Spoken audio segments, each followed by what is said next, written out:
പതിവുപോലെ ഷെഫീൽഡിലെ ഒരു മങ്ങിയ പ്രഭാതം. സൺഡേ ആണ്, പ്രത്യേകിച്ച് പരിപാടികളൊന്നും. അപ്രതീക്ഷിതമായി കണ്ട ഒരു QR കോഡ്.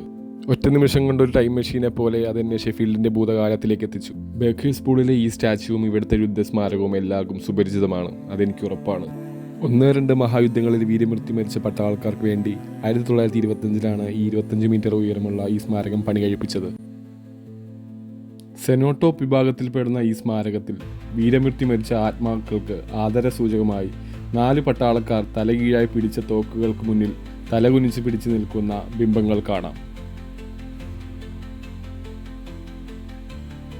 ഇതിൻ്റെ താഴെയായി British army, royal navy, royal air force, arms of city of Sheffield എന്നിവയുടെ എംബ്ലങ്ങളും കൂടാതെ 8 ആർമി യൂണിറ്റുകളുടെ എംബ്ലങ്ങളും കാണാം. 2ാം ലോക മഹായുദ്ധകാലത്ത് കുറേ നാശനഷ്ടങ്ങൾ ഉണ്ടായ ഈ സ്മാരകത്തെ പിന്നീട് പുതുക്കിപ്പണി കഴിപ്പിച്ചു. 1983 ഇത് ഒരു ഔദ്യോഗിക യുദ്ധസ്മാരകമായി പ്രഖ്യാപിച്ചു. 2016 ഇത് ഗ്രേഡ് 2 വിഭാഗത്തിലേക്ക് അപ്ഗ്രേഡ് ചെയ്യപ്പെട്ടു. എല്ലാ വർഷവും നവംബറിലെ 2ാമത്തെ ഞായറാഴ്ച ഇവിടെ വാർ റിമംബറൻസ് ഡേ ആചരിക്കുന്നു.